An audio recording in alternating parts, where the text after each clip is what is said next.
অন্যদিকে অভিষেক বন্দ্যোপাধ্যায়ের ফ্লাইট ভাড়া নিয়ে সুকান্ত মজুমদারের তোপ। তৃণমূল কর্মীদের উদ্দেশ্যে কটাক্ষ সুকান্তর। ঘন্টায় 5 লক্ষ টাকার ফ্লাইট ভাড়া প্রসঙ্গে অভিষেককে আক্রমণ করেন সুকান্ত। অভিষেকের বিলাসবহুল ফ্লাইট নিয়ে নিশানা।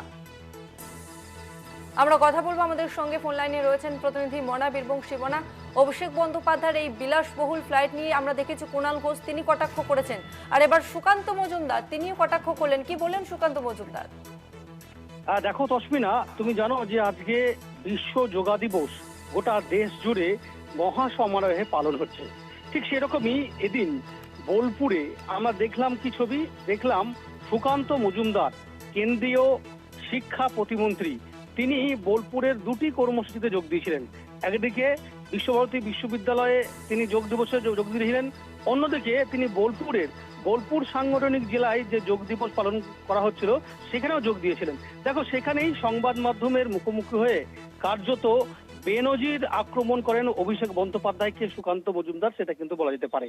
কারণ দেখো, আমরা প্রশ্ন করেছিলাম যে এই মুহূর্তে দাঁড়িয়ে তৃণমূল কংগ্রেস, তুমি বুঝতে পারছো যে 2026 রাজ্য বিধানসভা নির্বাচনে ভরাডুবি হয়েছে, লজ্জার হার হেরেছে, রাজ্যে ক্ষমতাচ্যুত হয়েছে তৃণমূল কংগ্রেস, এবং নিচুতলার কর্মীরা সবচেয়ে সাফার করছে। কিরকম? নিচুতলার যারা তৃণমূলের নেতা কর্মীরা তারা গ্রেপ্তার হচ্ছে, তারা জেলে যাচ্ছে, চোর চোর স্লোগান শুনতে হচ্ছে, মার খাচ্ছে।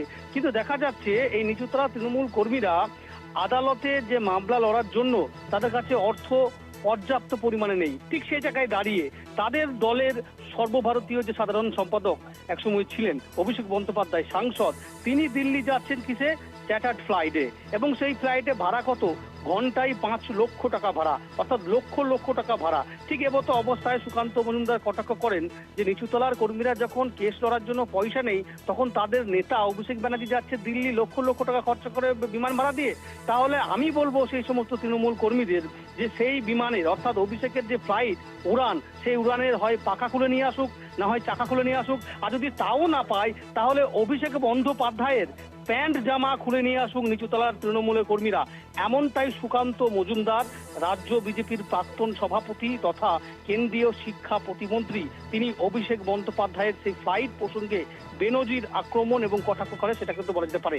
এবং তিনি এটাও বলেন যে খুব স্পষ্টভাবে তিনি বার্তা দেন তৃণমূল কর্মীদের যে ঠিক এভাবেই প্যান্ট জামা খুলে নিয়ে আসুন অভিষেক বন্দ্যোপাধ্যায়, সেটা কিন্তু বলা যেতে পারে। আর এই বক্তব্য ঘিরে রীতিমতো কিন্তু চাঞ্চল্যকর পরিবেশ তৈরি হয়েছে, সেটা কিন্তু বলা যেতে পারে। ধন্যবাদ মনা। অভিষেক বন্দ্যোপাধ্যায়ের চার্টার্ড বিমানে দিল্লি যাত্রা ঘিরে বিতর্কের ঝড় বঙ্গ রাজনীতিতে। কুণাল ঘোষের পর এবার কটাক্ষ সুকান্ত মজুমদারের। কি বললেন তিনি, শুনুন। দেখুন, আমি তো বলবো তৃণমূলের কর্মীদেরকে যারা কেস চালানোর টাকা পাচ্ছেন না, মামলার খরচ বহন করতে পারছেন না, তারা কলকাতায় গিয়ে এক একটা করে পার্স খুলে নিয়ে চলে আসুন এরোপ্লেনে। কেউ চাকা আনুন, বেচে দিন, কেউ পাখাটা খুলে আনুন, বেচে দিন, আর কি করবেন? নাহলে অভিষেকের জামা প্যান্ট খুলে আনুন, আর কি করবেন?